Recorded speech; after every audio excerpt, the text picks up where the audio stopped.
Today we're on Hankley, as you can see, doing another post-burn rescue. So the total area we've lost so far is 67 hectares, which is pretty devastating, and that's particularly bad because we've lost key areas for sand lizards in Surrey region. So up here was a really good site for sand lizards, so we've been going over these areas in the last 3 weeks to try and find any remnant sand lizards that might be in burrows or hiding away in crevices, and we have had reasonable success. We've found over 20 reptile species and several sand lizards, including a couple of hatchlings, which is important to find. And this population of sand lizard is really important because it's one of the few populations that's been persistent for as long as records have been taken.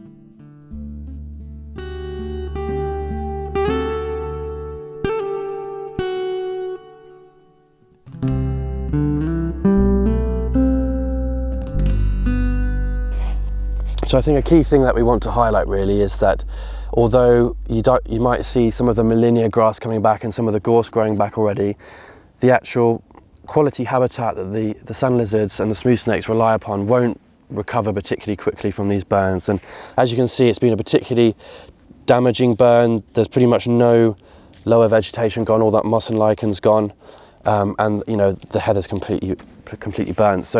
So smooth snake and sand lizard really require mature to degenerate heather to create an optimal habitat. So they love that thermal heterogeneity that habitat creates.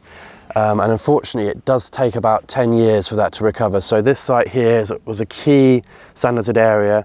Now that it's been completely burnt on this side, it's probably going to be at least 10 years before it gets back to anywhere near the quality of habitat that we had before. So this is where it becomes problematic, where the frequency of burns might be increasing, and therefore that we never get back to that quality or that higher quality habitat for that sand lizard and smooth snake species. And when other pressures are coming into play, such as climatic changes or human pressures, not having that optimal habitat just creates this perfect storm, which is likely to cause further declines.